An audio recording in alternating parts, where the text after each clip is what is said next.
Breaking news here that has been probably a long time coming for Penn State football and for college football athletics in general. Penn State has secured naming rights for Beaver Stadium.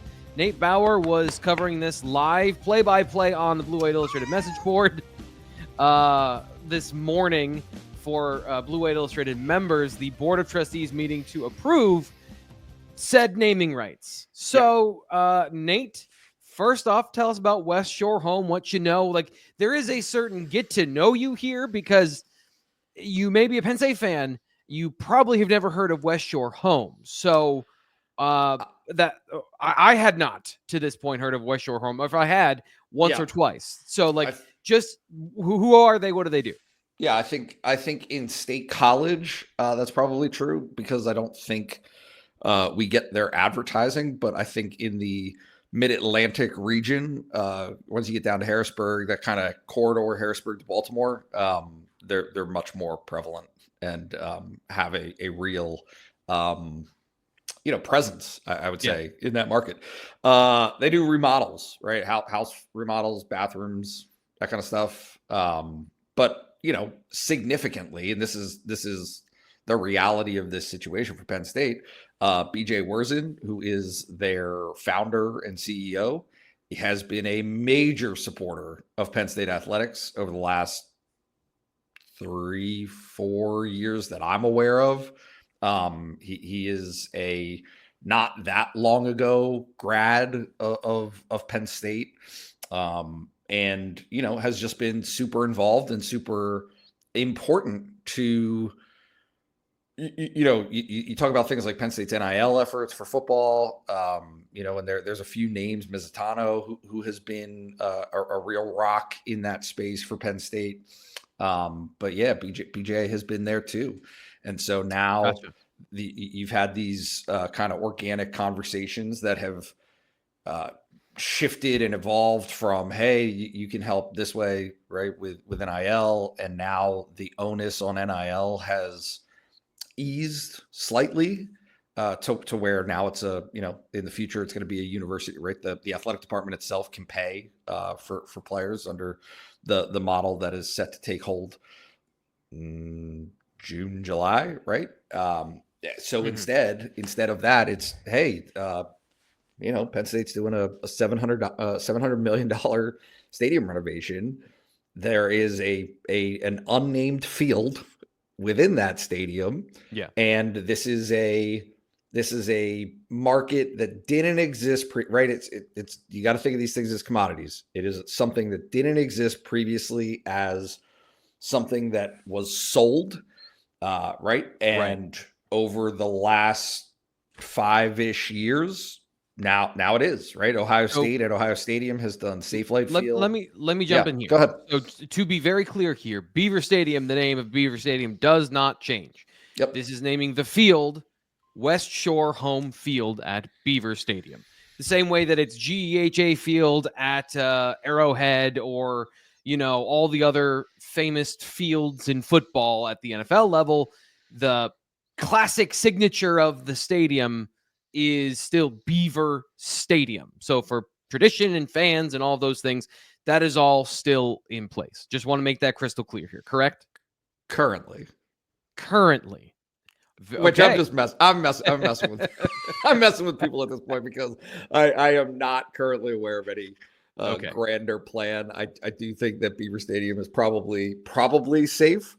But hey, listen, this is West Shore Home Field at Beaver Stadium. It has been approved, and that's going to be what it's referred to moving forward.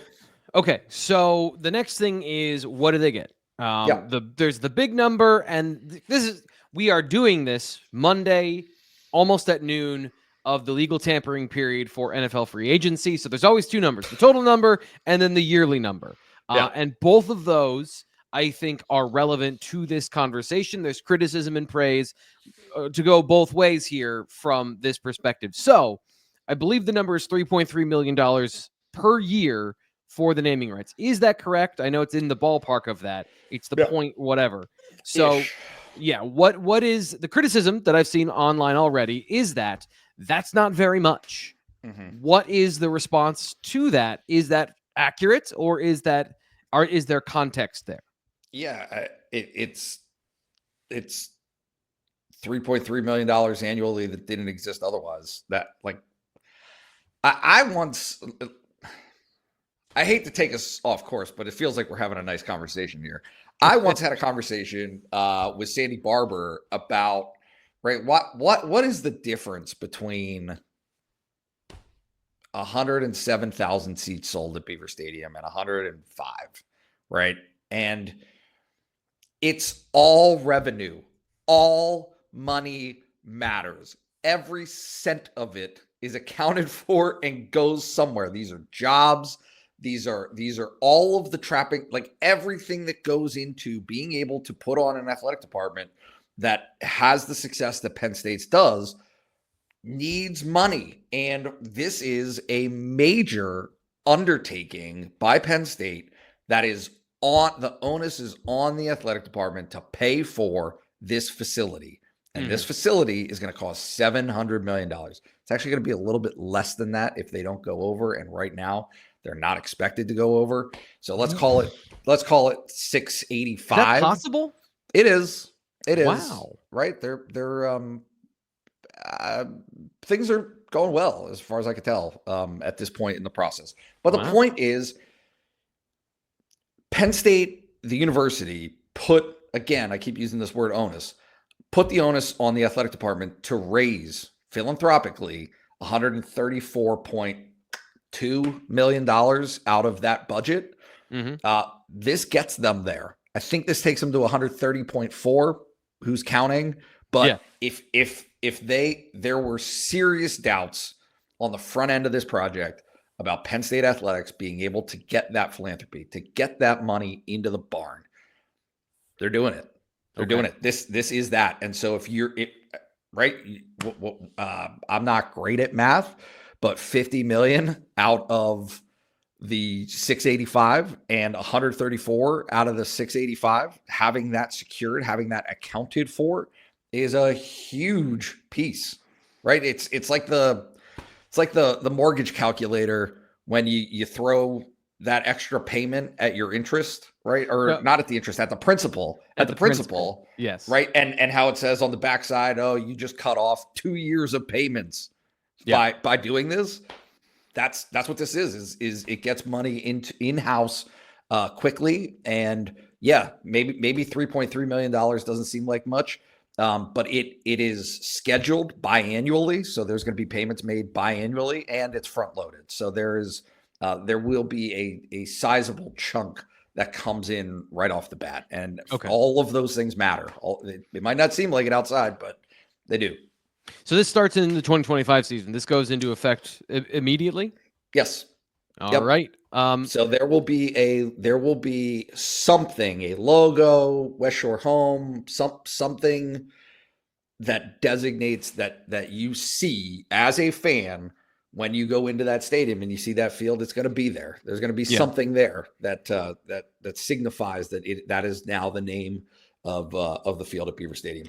So I wanted to set up all the facts possible in this situation before we get into what happened after the facts, which was the debate about what should the name of Beaver Stadium's field be in the first place. And of course, the protest, I would say, or in the 8 votes that went against this, 22 went for, 8 went against, was that it needed to be Joe Paterno Field at Beaver Stadium.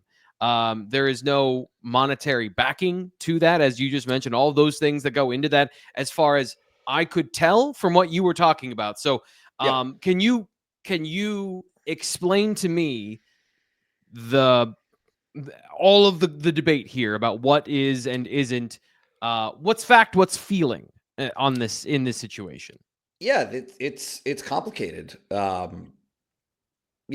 think that and it's going to continue to be complicated, though I do think that it is waning in terms of how strongly people feel one way or another. I'm not saying that people are flipping. I'm just saying it's the passage of time, right? Time heals old wounds. I mean, that seems to be the public sentiment behind this, but in the public remarks of Barry Fenchak and obviously Anthony Lubrano had a lot to say.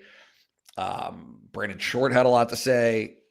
The sentiment of and I don't want to I want to acknowledge that I'm paraphrasing here, but the argument is, hey, hundreds of thousands of Penn State fans and alumni don't want this. They don't want it to be named West Shore Home Field at Beaver Stadium. They want it to be named Paterno Field at Beaver Stadium.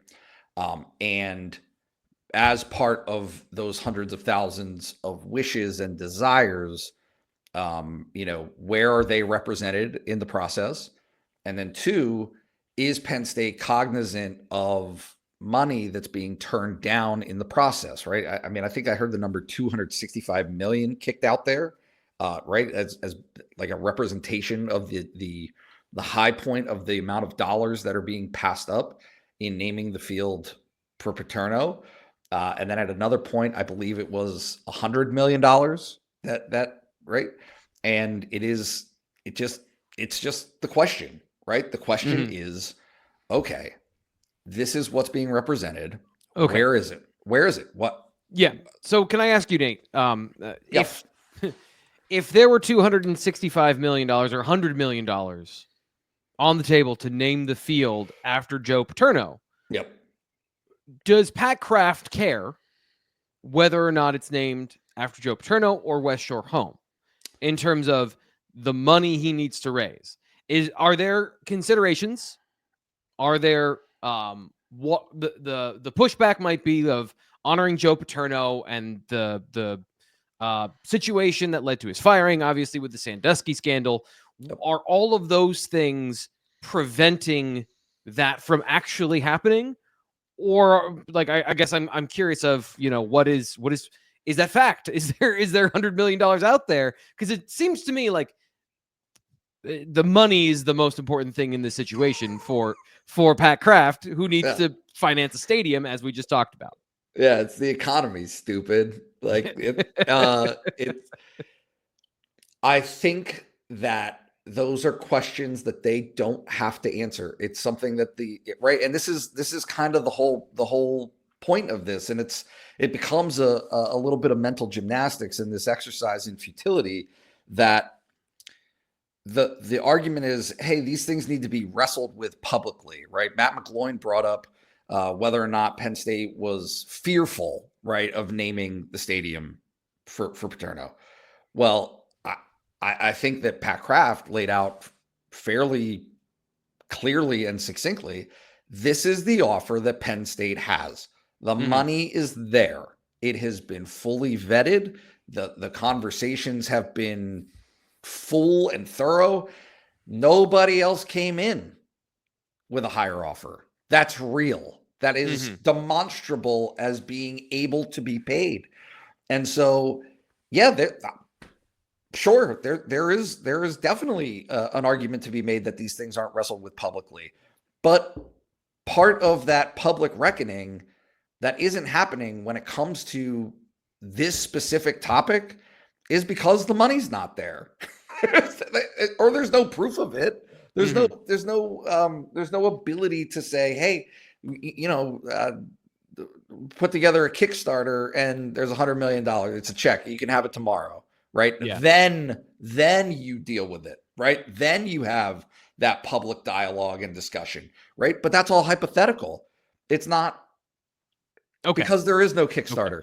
Okay. There's no Kickstarter. There is no $100 million. At least not presently. And the time has passed. The window has passed at this point because, as Pat Kraft said, this is the offer that they have.